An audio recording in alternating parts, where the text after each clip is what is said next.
Hello everybody, I'm back on seat after a short absence for work. I have a daughter, Seiya. Hi. The first time I saw the movie Taken with Liam Neeson in the main role, Seiya would have been about 15. I was worried about kidnapping and human trafficking. Not much later, I worked in Cambodia, and a senior colleague was arrested for paedophilia and human trafficking. He's still in jail in Australia. I wrote about him in my book, Rivers of Aid, Stories from the Poor Countries. It's in the chapter entitled Rice Children. And then Jim Caviezel came out with his movie, Sound of Freedom. Put that together with all the blather about reparations to be paid against the African slave trade, and I guess the subject's been on my mind for some time. So much so that my protagonist in my latest book, Guardian of Kings, finds himself thrown over the back of a camel and carted off as a slave. But that was in the 11th century, and in the context of the slave trade with gold moving across the Sahara Desert in return for iron and salt, and that established the Empire of Ghana. You see, slavery has been part of human society, every human society, forever, and it still is. Right now, says the Anti-Slavery International Organization, almost 50 million people are trapped in slavery. That may be more than at any other time in human history. In any case, I got prompted to make this episode by a friend of mine. By coincidence, the same gentleman that inspired me to write my book, Dr. Andrew Harvey. He posted a letter on LinkedIn from Professor Nigel Biggar to the manager of the Kelvin Grove Art Museum in Glasgow. The museum, which I've shown here, is Scotland's most visited museum. Roughly thousands of people visit every year, and it holds works by Monet, Gauguin, and Renoir. It has Rembrandt's Man in Armour, Christ and the Adulteress by Titian, and Salvador Dali's Christ of St. John of the Cross. One can say it's the premier institution in Scotland, and it's one of the greatest museums in Britain as a whole. So the letter by Nigel Biggar is not at all trivial. Without further ado, I'm going to read only parts of it. It's very long, but you can find the link to the whole letter in the description below. I quote Professor Biggar. Dear Mrs. McInnes, she's the museum manager, I'm writing to register a protest against the travesty of history represented by the display in the Kelvin Grove Museum entitled Glasgow, City of Empire. I do not object to your museum's communication of discreditable and lamentable truths about the history of Glasgow and Great Britain. Rather, I object to the absolute exclusion of creditable and admirable truths. The partisan distortion of the past your display presents is so demonstrably extreme that it amounts to a lie. On slavery, the display misinforms the public by 1. suggesting that Glasgow was a major centre of slave trading. 2. Maintaining complete silence over Glasgow's leading role in the movement to abolish slave trading and slavery. And 3. Omitting any mention of the costly British and Scottish imperial efforts at slavery suppression worldwide for a century and a half. Biggar goes on. According to Dr. Stephen Mullen, lecturer in history at the University of Glasgow, the abolition campaign was the first human rights crusade in British history, with an unprecedented mobilisation of public opinion and support.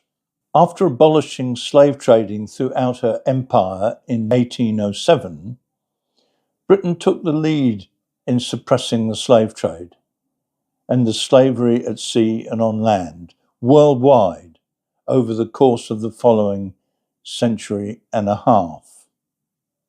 In absolute terms, the British spent almost as much attempting to suppress the trade in slaves in the 47 years 1816 to 62 as they had received in profits from slavery over the same length of time leading up to 1807. The thesis that the British only abandoned slave trading and slavery because it became uneconomic is highly controversial, and it is irresponsible of the museum to present it as uncontested. Indeed, one American economic historian, Seymour Drescher, has argued that for the British to abolish the slave trade amounted to economic suicide. The British, including the Scots, were amongst the first peoples in the history of the world to abolish the hitherto universal practice of slave trading and slavery, and thereafter they used their imperial power to suppress the trade and the institution from Brazil across Africa and India to Australasia, at considerable cost in money, naval resources, and lives. Your museum's display is unjustifiably silent about this. The museum's display implies that even after the abolition of slave trading and slavery, the British Empire continued to be simply motivated by the same white supremacist racism that had justified them. This, says Biggar, is quite wrong. The Christian humanitarianism that dominated so much colonial thinking in the wake of the abolition of slavery was based on the premise of the fundamental equality of all races under God. End quote. You get the tone of the letter, and I've no doubt it needs to be said. A notice in the museum says, and I'm quoting Biggar again, who quotes it, British Empire engaged in widespread colonial violence and oppression. This is the museum. The British Empire left a legacy of injustice, pillaging, and stealing, with no concern for the lifelong impacts on the indigenous lands and peoples, end quote. Biggar says this, and I'm quoting the letter again. The British Empire was frequently violent, but that's hardly remarkable. So has been almost every state in history. To say that violence played a central part in Britain's imperial history is not to add very much to the sum of knowledge. As an overall summary of the British Empire, Biggar says, such statements in the museum's display are historically insupportable for at least the following reasons. The British Empire was one of the first states in the world's history to abolish slave trading and slavery. It devoted the second half of its life to suppressing slave trading and slavery worldwide.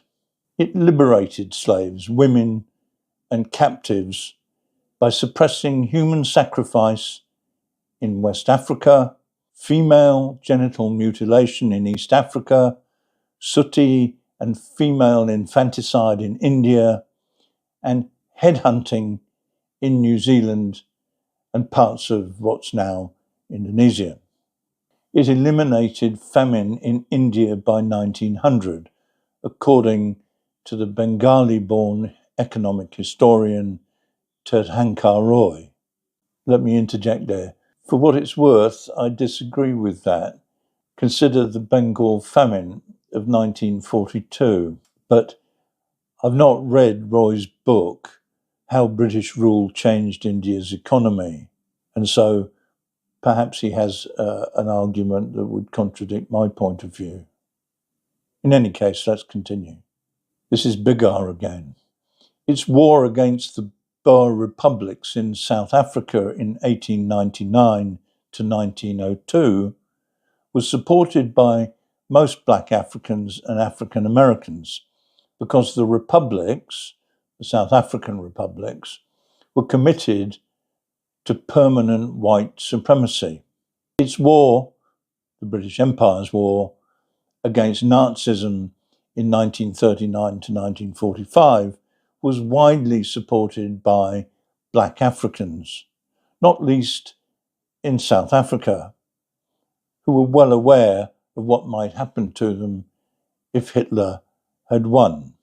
It, alone with Greece, offered the massively murderous racist regime in Nazi Germany the only military resistance between May 1940 and June 1941. And it provided refuge for millions of Chinese when they fled war, anarchy, and communism in China to the British colony of Hong Kong in the 1950s. Professor Biggar might have added the effort to build the Commonwealth and the opposition to apartheid in South Africa, but by then, of course, the empire was done. Do please read the letter in its entirety. It's scholarly, logical, and properly footnoted as you would expect from an eminent historian. Here's my take. Nowadays, everybody sees the world as binary. You are for the British Empire, perhaps, or against it. It is the epitome of evil, or the best thing that happened to the benighted heathen. Neither is true. The world is far more complicated. We need to discuss instead of using history to beat each other up with, or to play the victim, or seek fanciful reparations.